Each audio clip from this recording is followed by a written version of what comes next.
What is image-guided biopsy for brain tumor diagnosis?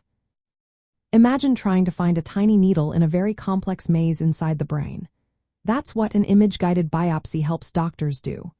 It's a minimally invasive way to get a small sample of brain tissue to understand what kind of tumor might be present. The process starts with advanced imaging scans like computed tomography or magnetic resonance imaging. These scans create detailed pictures of the brain, showing exactly where the tumor is located. Instead of using older methods that required fixing a metal frame to the head during scanning, modern techniques use a frameless system called neuronavigation.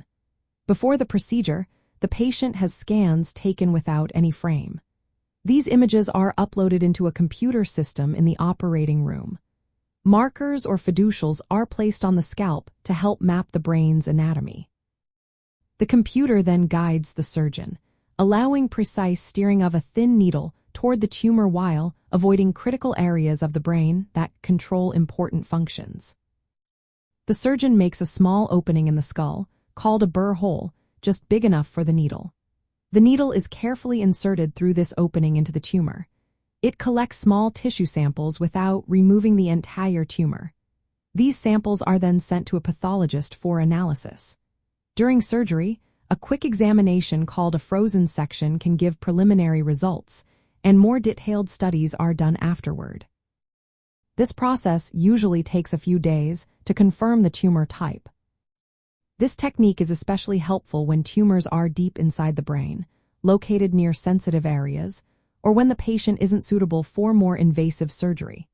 The procedure often requires only a small incision and a short hospital stay, sometimes even performed as an outpatient.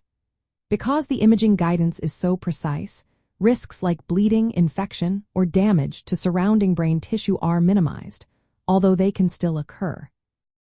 Other biopsy methods include frame-based stereotaxy, which uses a rigid frame fixed to the head, or open biopsy through a larger opening in the skull called a craniotomy.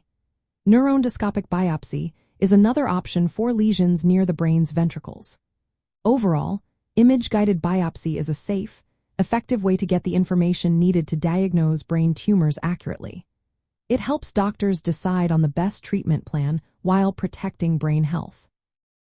If you or someone you know is considering this procedure, it's important to discuss all benefits and risks with a qualified neurosurgeon to understand what to expect before, during, and after the biopsy.